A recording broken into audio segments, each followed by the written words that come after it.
어제 민주당의 새 지도부 출범 이후 첫 대면 의원총회가 열렸습니다. 민심 수습 방안을 놓고 이어진 뜨거운 갑론을박. 과연 민주당은 쇄신과 얼마나 더 가까워졌을까요? 오늘 1번지 현장에서는 민주당 최고위원인 김용민 의원과 얘기 나눠보도록 하겠습니다. 안녕하세요. 네, 안녕하세요. 김용민입니다. 먼저 축하드립니다. 예, 감사합니다. 최고위원이 되셨고요. 그중에서도 가장 높은 득표율을 기록하셨습니다. 네. 스스로 어떤 의미 부여하고 계십니까? 일단 지지해 주신 분들께 제가 대단히 감사드리고요. 제가 그 당 대의원 투표에서는 사실 꼴등을 했습니다. 네. 그런데 대의원 투표를 넘어서 이제 권리당원이나 일반 여론조사 그리고 일반 당원 투표에서는 득표율 1등을 했어요. 그래서 결과적으로 최종적으로 1위가 됐는데 이것들을 보면은 사실 이제 국민들 그리고 우리 당원들은 개혁을 여전히 많이 바라고 계시는 것 같다 이런 생각이 많이 듭니다. 한편 우리 당내의 어떤 그런 목소리들과 실제 국민들 그리고 당원들의 목소리들의 약간의 또 괴리감이 있는 것이 아니었을까 이런 생각이 들고 그동안 당신과 민심이 서로 다르다라고 말씀을 하셨던 여러분들이 계셨는데 실제 투표 결과를 보면은 권리당원과 일반 여론조사가 제가 둘 다 똑같이 높게 나왔고 오히려 일반 여론조사가 더 높게 나왔거든요. 이런 것들을 보면은 당신 민심이 분리된 게 아니라 결국엔 같은 마음이고 민주당이 일을 좀 유능하게 잘해라, 똘똘하게 일을 잘해라. 라는 그런 의사가 아니었을까 생각하고 있습니다. 최근에 다른 매체와 인터뷰에서요. 민주당이 반성을 한다고 하는데 뭘 반성하는지 모르겠다. 듣기에도 불편하다. 이런 말씀을 하셨어요. 네네네. 그 의미에 대해서 다시 한번 좀 여쭤보고 싶고요. 그리고 민주당은 그러면 무엇을 반성해야 된다고 생각하시는지도 아울러 여쭤보겠습니다. 네. 그게 아마 좀 앞뒤가 잘려서 굉장히 과격한 표현처럼 보이게 된 것 같은데요. 예. 조금 더 정확히는 이제 반성을 당연히 해야죠. 저희가 선거에 패배했던 것에 대해 다 반성을 해야 되는데 그 반성이 단순히 우리 당이 무엇을 잘못했습니다 해서 그치는 게 아니라 무엇을 하겠다. 사실 국민들에게 희망을 주는 정치가 되어야 되는데 우리가 이걸 잘못했습니다를 반복하면서 국민도 기운이 빠지고 우리 당도 기운이 빠지고 그런 것들은 좀 이제 지양하고 반성하되 앞으로 무엇을 할지 그리고 구체적으로 뭘 잘못했다고 반성하는지 이런 것도 명확하게 얘기해서 희망을 주자라는 취지에서 그런 말씀을 드렸던 것입니다. 예. 한편으로 우리 민주당이 앞으로 그러면 어떻게 해야 되느냐 이것은 지금 여러 가지 이제 논의를 통해서 결정을 하긴 해야 되는데 예. 기본적으로는 개혁과 민생을 동시에 잘 챙겨야 된다. 그리고 그것을 유능하게 잘 챙겨야 된다. 라는 것이 지금 우리가 해야 될 일이라 생각합니다. 네. 21대 국회에서 민주당 거기다가 법사위원으로 활동하시면서 검찰 개혁에 대해서 매우 큰 관심을 가져오셨고 거기에 대한 목소리를 내오셨습니다. 근데 이제 보궐선거 이후에 민주당 내에서도 이제 검찰 개혁은 조금 뒤로 미뤄두고 다른 거 먼저 챙겨보자. 이런 부동산도 그렇고 코로나 팬데믹, 백신도 그렇고 이런 쪽으로 좀 우선순위를 좀 옮겨보자라는 목소리가 많은 반면에 꿋꿋하게 검찰 개혁에 대해서 좀 의지를 갖고 계신 것으로 알고 있어서요. 그 이유에 대해서 좀 여쭤보겠습니다. 네, 이제 아까도 말씀드렸던 것처럼 우리 당이 국민들께 다시 신뢰를 회복하고 전국적으로는 내년에 대선도 승리를 해야 되지 않겠습니까? 그러려면 저 정당 유능하다, 일을 잘하는구나, 믿고 맡겨도 되겠다 이런 신뢰감을 쌓아야 되거든요. 그러기 위해서는 사실 우리가 국민들과 합의된 내용, 약속한 내용, 그리고 국민적 합의, 사회적 합의가 어느 정도 되어 있는 이런 과제들은 과감하고 신속하게 처리를 해야 될 필요가 있다라고 생각합니다. 그중에 가장 국민적 합의, 사회적 합의가 많이 이루어진 개혁 과제가 바로 검찰 개혁이었던 것이죠. 그리고 우리가 부동산, 그러니까 민생 과제 얘기할 때 제일 먼저 얘기하는 게 부동산 문제인데 부동산도 결국에는 부동산 개혁을 통해서 이루어지는 것이지 그냥 부동산 문제를 민생 문제로서 해결하겠다 이렇게 접근할 수 있는 것은 아니거든요. 결국에는 민생도 결국엔 개혁 과제를 통해서 개혁을 통해서 이루어지는 것들입니다. 그래서 저는 사회적 합의가 이루어진 개혁 과제들을 빨리 잘 하자. 라는 것이고 그중에서 검찰개혁 그리고 언론개혁도 지금 사회적 합의가 상당히 많이 이루어지고 있기 예. 때문에 이런 개혁과제들을 따박따박 하자 이런 취지로 말씀드리는 것입니다. 그 김용민 의원의 그 뜻이 고스란히 국민들에게 전달된다면 그것이 가장 최선이겠지만 일반적인 국민들은 검찰 개혁이 먹고 사는 거랑 무슨 상관이 있느냐, 민생이랑 네. 좀 거리 있는 거 아니냐 이런 생각들 많이 하시거든요, 실제로. 네. 그렇기 때문에 계속 이거 강조하다 보면 10개월 뒤에 대선에 민주당이 굉장히 불리한 형국을 맞이하게 되는 거 아닌가라는 의견 제시들도 하십니다. 네, 두 가지 관점이 있는데요. 일단 검찰개혁은 민생과 관련이 있는 얘기입니다. 또 한편으로는 검찰개혁을 빨리 마무리 짓자라고 제가 말씀드리는 이유 중에 하나가 이게 그 다음 대선에서 굳이 이 쟁점을 가지고 다시 논란을 일으킬 필요가 없거든요. 말씀드린 것처럼 사회적 합의가 끝난 과제이기 때문에 신속하게 마무리 지으면 다음 대선에서 대선 후보들에게 검찰개혁 어떻게 할 거냐 이 질문 사실 더 나올 필요가 없거든요. 그래서 그런 것들을 좀 정리하자라는 것이고 그 검찰개혁 과제가 민생과 관련이 있다고 말씀드리는 것은 우리 사회의 기득권을 공고하게 지켜주고 기득권 때문에 기득권이 가지고 있는 그런 여러 가지 이권과 불공정성, 특권 이런 것들 때문에 사실 국민들이 대다수의 국민들이 어려움을 겪고 있는 것들도 있거든요. 부동산 문제만 보더라도 양극화가 심해지고 있습니다.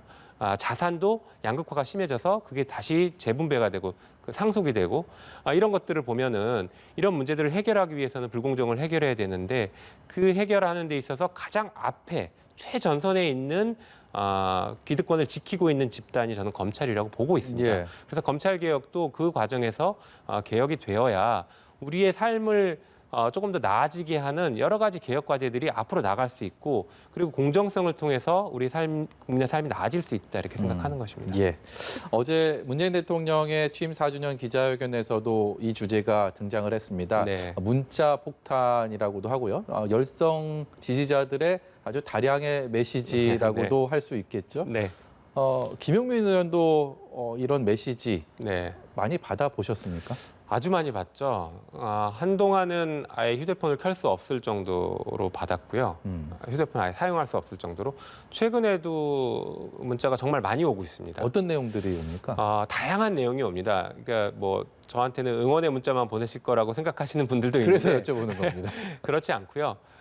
비판하시는 분들도 있고 그리고 조언을 해주시는 분들도 있고 저희가 미처 생각하지 못했던 관점을 또 설명해 주시는 분들도 있고 심지어 이제 욕설을 하시는 분들도 있고요. 예. 정말 다양한 스펙트럼 다양한 문자들이 오고 있습니다. 저도. 그것을 이제 하나의 소통이라고 생각하신다라는 말씀도 이전에 하셨었는데 네. 거기에 대해서는 변화가 없는 겁니다. 네, 맞습니다. 사실 저도 이제 국회의원 된 지 1년 정도밖에 안 됐고 국회의원 정치 영역에 있었던 것보단 국민의 영역에 있었던 국민의 삶 속의 영역에 있었던 기간이 훨씬 길거든요. 예. 저도 답답함을 많이 느꼈습니다. 이 왜 정치인들이 저걸 저렇게 해결할까? 문자라도 보내고 싶다. 저도 그런 생각 들 때가 있거든요. 그렇기 때문에 국민과 정치인 간의 소통의 그 창은 필요하고 예. 저희가 SNS나 뭐 다양한 방식의 유튜브 채널이나 이런 것들을 통해서 하고는 있지만 그럼에도 불구하고 이게 전달이 될까 할 때 직접 문자를 보내고 싶으신 분들도 예, 있습니다. 예. 실제로 저는 문자를 다 읽어보고 있기 때문에 답을 못 드리긴 하지만 다 읽어보고 있기 때문에 그 소통 창구로는 굉장히 유용하다 이렇게 생각하고 있습니다. 문자도 다 보시고 네. SNS 댓글도 다 보십니까? 거의 다 봅니다. 그러니까 너무 많을 때는 뭐 SNS 댓글 못 볼 때인데 문자는 적어도 거의 다 보고 있습니다. 거의 다 봅니다, 문자는. 그러니까 지지자분들이나 아니면 불만이 있으신 분들이 김용민 의원에게는 하고 싶은 말씀 있으시면 그냥 다 보내면 되겠군요. 네, 괜찮습니다. 알겠습니다. 어제 의원총회 있었잖아요. 참석하셨습니까? 네네. 그 자리에서 대선 승리를 위해서 아무래도 지금 민주당도 국민의힘도 대선 승리가 가장 큰 가치이기 때문에 네.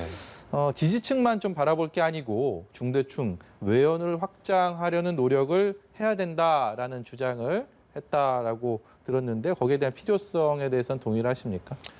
저는 뭐 기본적으로는 동의합니다. 근데 그 방법, 순서 뭐 이런 것들에 좀 차이가 있을 것 같은데요.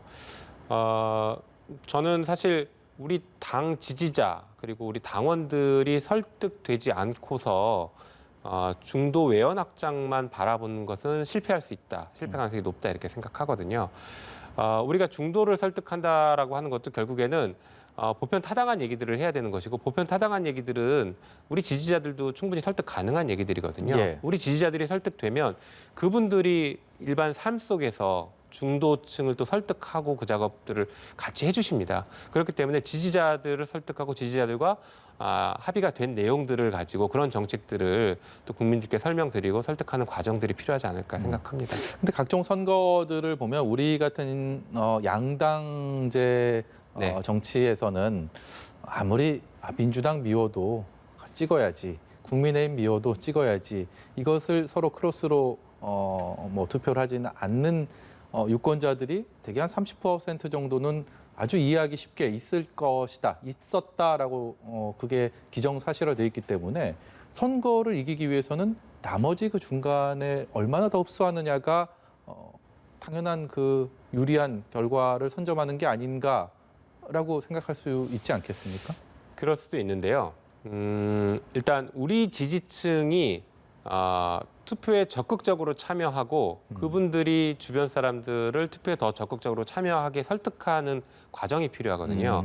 그 흥이 나야 되는데 사실 이번 재보궐선거 패배의 원인이 여러 가지가 있겠지만 저는 우리 지지자들이 흥이 전혀 나지 않는 선거였다라는 것도 하나의 원인이라고 생각합니다. 그것은 민주당이 일을 제대로 못했다, 속 시원하지 못했다. 그러다 보니까 우리 지지자층마저 실망감이 컸다라는 것이거든요. 그래서 저는 지지자들에게 우리가 존중받고 박수받고 찬성받는 그런 정책들부터 시작해서 국민들께도 설명드리고 해야 된다 이렇게 생각하고 있습니다. 어제 의원총회에서 또 한 가지 법사위원장 뭐 야당에서는 계속 달라고 하고 있는데 네. 법사위원이시니까요.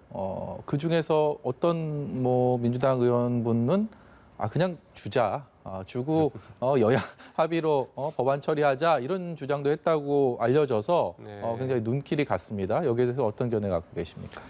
뭐 개인적인 견해임을 전제로 말씀드리면 저는 법사위원장을 줄 필요가 없고 이유도 없고 명분도 없다 이렇게 생각합니다. 예. 이미 원구성 합의는 사실 그 작년에 다 끝난 것이고요. 거기에 따라서 2년 동안 원 구성된 대로 그대로 진행하는 것이 맞다. 그게 일단 원칙이다라고 생각합니다.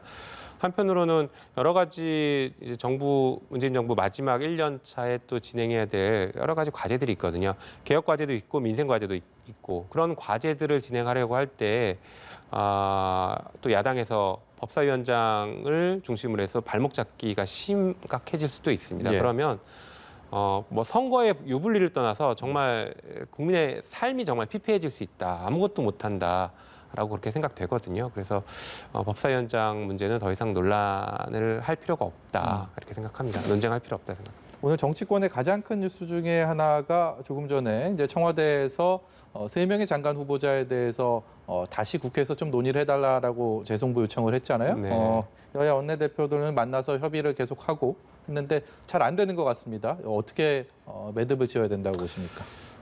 글쎄요. 아직 이 문제에 대해서는 뭐 당에서도 입장이 명확하게 정해지지는 않고 의견을 좀 폭넓게 듣고 있는 단계입니다. 그래서 폭넓은 의견 청취 그리고 저 같은 경우에도 지역에서의 의견들을 청취하고 있거든요. 예. 그런 의견들 충분히 청취해서 최종적으로 결론을 낼 필요가 있지 않나 이렇게 생각합니다. 지금 40대신가요? 네. 네. 이 지난 보궐선거에서 2030 등 돌렸다라는 예. 얘기들 너무 많이 나와서 네. 대선을 위해서 이 등 돌린 2030들을 어떻게 다시 민주당에서는 끌어안을 것인가가 굉장히 큰 과제 아니겠습니까? 네, 40대 젊은 국회의원으로서 어떤 생각 갖고 계십니까? 저 스스로도 이제 되돌아보니까 2030과 소통이 참 부족했다 이렇게 생각이 들더라고요. 그래서 일단 기본적으로는 소통의 폭을 상당히 넓혀야 된다 생각합니다. 제가 최근에 그래서 2030들을 많이 만나보기도 하고 관련된 자료들도 많이 좀 검토하고 있는데 좀 어떻게 보면 저희와 그 생각의 틀, 방식 이런 것들이 좀 다른 부분이 있더라고요. 예. 불공정성에 대한 민감도가 저희와 좀 40대인 제 세대와는 좀 다르다라고 생각돼요.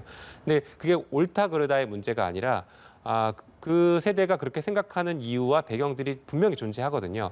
그런데 정치권이 여지껏 그 목소리를 잘 몰랐고 우리와 동일한 관점에서 그 세대들을 바라보다 보니까 서로 맞지 않은 얘기들을 계속 해왔던 것 같습니다. 그래서 이해하고 소통해서 그들이 필요로 하는 정책들을 개발할 필요가 있다. 그것은 비단 20대 남성의 문제냐, 20대 여성의 문제냐 이렇게 또 나누는 것도 저는 좀 잘못됐다고 생각하는데 20, 30대 청년들이 겪는 문제, 20대의 문제와 30대 문제가 또 다릅니다. 예. 그래서 이들이 겪는 문제점에 대해서 정치권에서 해결할 수 있는 문제들을 과감하게 해야 된다 이렇게 생각하고 있습니다. 예. 오늘 말씀 여기까지 듣도록 하겠습니다. 지금까지 민주당 김용민 최고위원이었습니다. 고맙습니다. 감사합니다.